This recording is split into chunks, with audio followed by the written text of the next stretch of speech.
جو مانگا جیسا مانگا ویسا عطا کیا گیا ہے. ماننے والا دل بھی چاہیے اور سمجھنے والی عقل بھی چاہیے.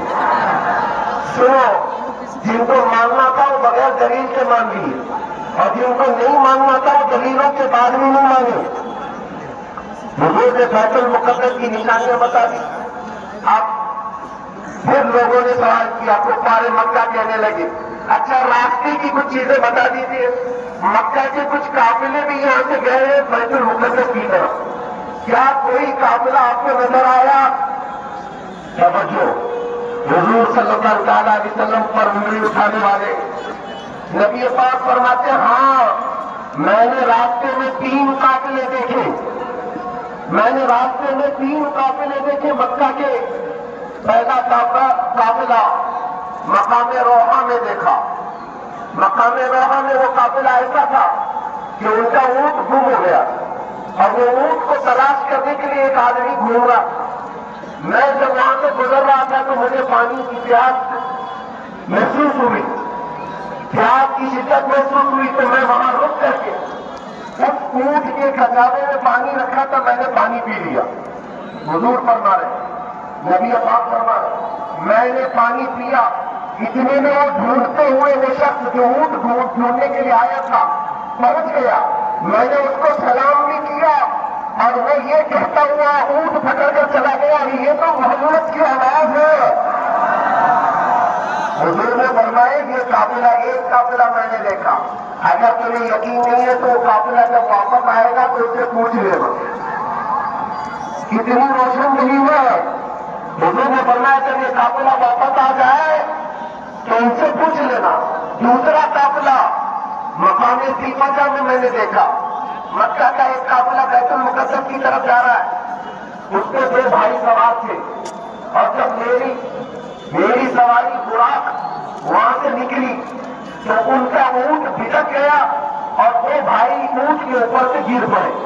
اس میں سے ایک کا ہاتھ اور ایک کے پیر میں چوٹ آئی ہے. انہوں نے مرہم پٹی بھی کر لی ہے، اور جب وہ واپس آئیں گے تو یہ واقعہ پوچھ لینا. 2 قافلے.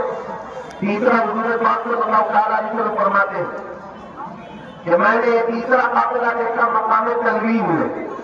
مقام تنوین میں تیسرا قافلہ ایسا تھا کہ ان کے آگے 2 اونٹ ہیں، ایک سرخ دھاری دار ایک سیاہ دھاری دار، اور وہی 2 اونٹ آگے آگے چل رہے تھے. اور یہ بات اگر صحیح نہیں ہے تو ان کے آنے کے بعد ان سے بھی پوچھ لینا.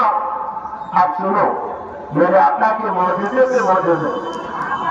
مکہ کے کفار و مشرکین نے کہا یہ تو باتیں ہوں گی لیکن ہم تو کراس ویریفیکیشن کریں گے، معلوم تو کریں گے قافلے آئیں گے تب. حضور سے پوچھا انہوں نے اچھا یہ بھی بتا دیجیے وہ قافلے کب آئیں گے، یہ بھی بتا دیجیے وہ قافلے کب آئیں گے. ایک بات میں آپ کو بتاؤں، وہ کافر تھے، مکہ کے مشرکین تھے، لیکن ان کو یہ پتا تھا کہ حضور جانتے ہیں کہ کون کب آئے گا.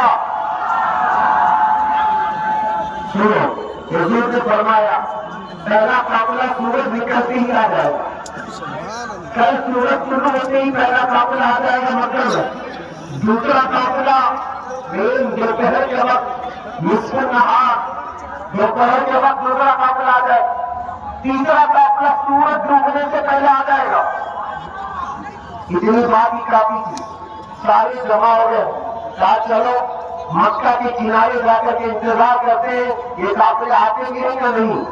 اگر نہیں آئیں گے تو محمد صلی اللہ علیہ وسلم کو ہم جھوٹا کہلا دیں گے، جھوٹا قرار دیں گے. سب جا کر کے جمع ہوئے، لیکن جب کفار و مشرکین چلے گئے یہ دیکھنے کے لیے کہ قافلے آتے ہی نہیں کہ حضور کے ہوئے سب سے عاشق صحابہ بھی ان کے پیچھے چلے، کیونکہ جہاں گستاخ ہوتے ہیں وہاں عاشق بھی ہوتے ہیں. جہاں گستاخ پہنچتے ہیں جواب دینے کے لیے عاشق بھی پہنچتے ہیں.